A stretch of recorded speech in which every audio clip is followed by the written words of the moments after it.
Sayasati at tuklasin ang mga makasaysayang lugar sa Maynila.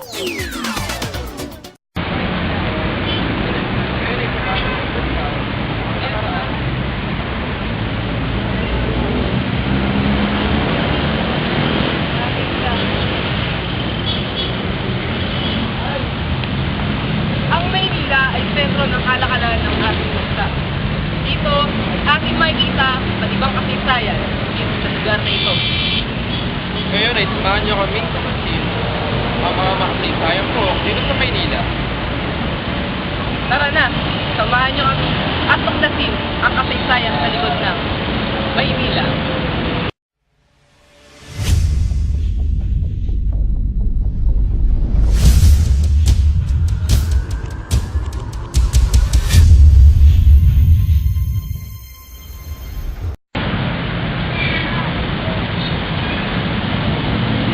Sa makasaysayang lugar dito sa Maynila, ang makikita natin sa ating likuran ay ang bantayog na ginawa ng ating bayani si Andres Bonifacio.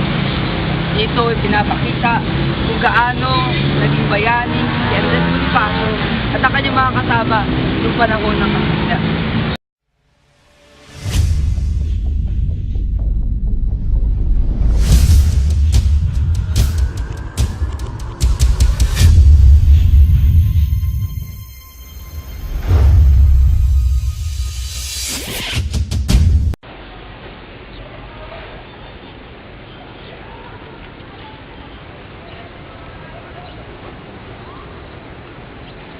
Ito ang tinatawag na Baluarte del Dilao, na isang kilalang buhok na matatagpuan mismo dito sa Intramuros.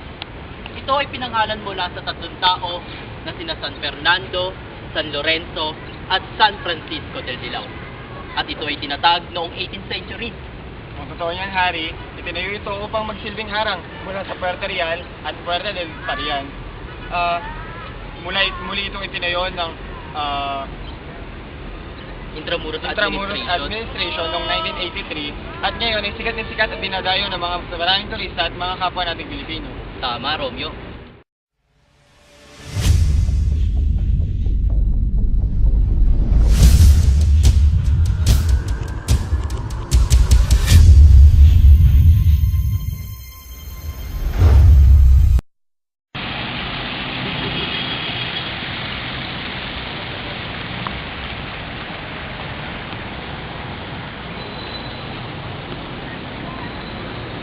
Makikita nyo ngayon ang Manila Cathedral.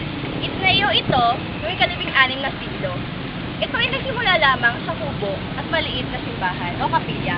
At ngayon, sa tulong ng mga arsobispo, ay lumaki na ito at naging bato.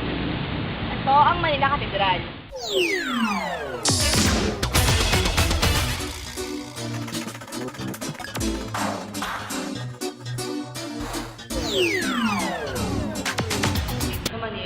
Dito din sa Manila Cathedral, matatagpuan ang makasaysayang pipe organ na dinala ni Domingo de Salazar noong 1958. Makikita nyo dito ang isang bahagi ng pipe organ.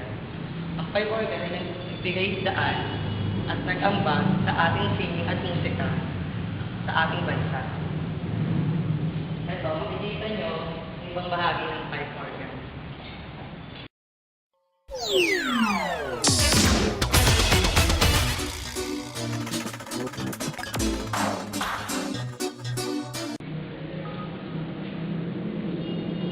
Makikita rin natin sa bahagi ng Manila Cathedral ang Lady of Our Nation. Sinasabi din na ang Lady of Our Nation ang naging gabay ng buong bansa sa ikalawang pandaigdigang digmaan.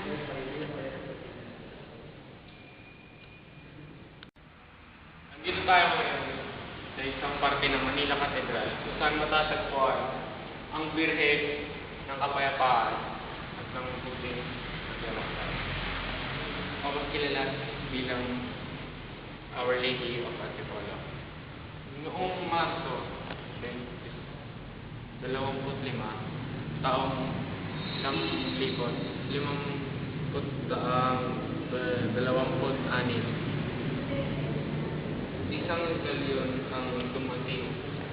Mas kilala ito sa El Almirante. Galing sa Acapulco, Mexico.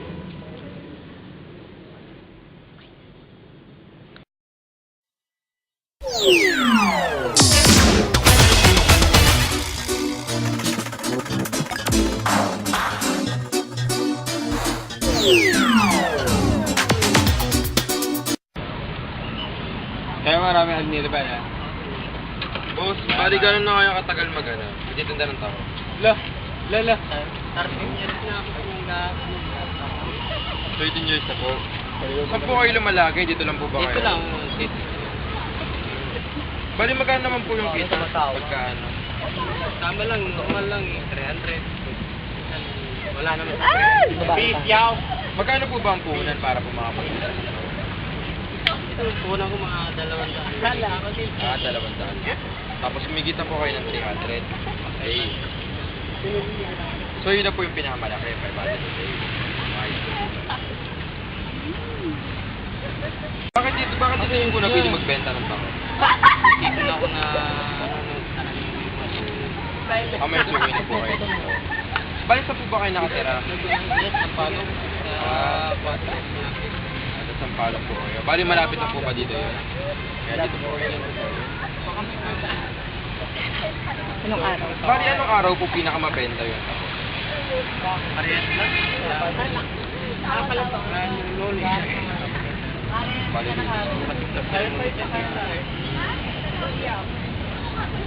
so bali Linux po ang pinakamabenta.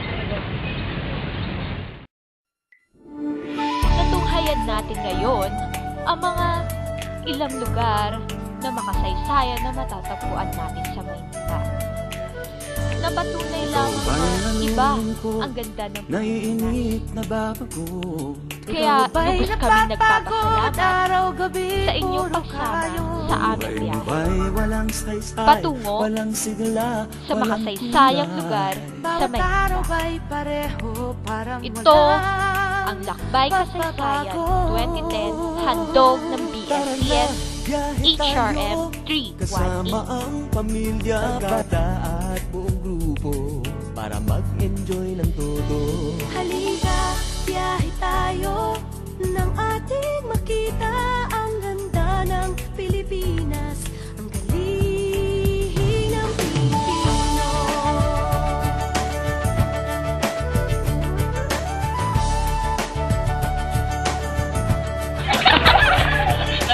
Sa bawan! Talon! Mga utot! Batanes, Subic, Baguio at Rice Terraces. Namasdan mo na ba ang mga binta ng Zamboanga? Bulkang Tal, Bulkang Mayon, Beach ng Boracay at La Union. Tara na, biyahe tayo mula Basco hanggang Ulo nang makilala ng gusto ang ating kapwa Pilipino. Halika, biyahe tayo nang ating makita ang ganda ng Pilipinas, ang galing ng Pilipinas. From city to city, 7,100 plus islas sa mahal kong Pilipinas. Luzon, Visayas, Mindanao ating puntahan. Huwag maging dayuhan sa sariling bayan. Nasubukan mo na ba mag-rapid sa pagsanghahan? Mag-diving sa Anila. Paano naman? Ay, sorry, video. Ay? Tikman mo na ba ang sisig ng Pampanga? Kuriang Davao, Bangus, Dagupan, Bicol Express at Lechong Balaya. Tara na, biyahe tayo. Nang makatulog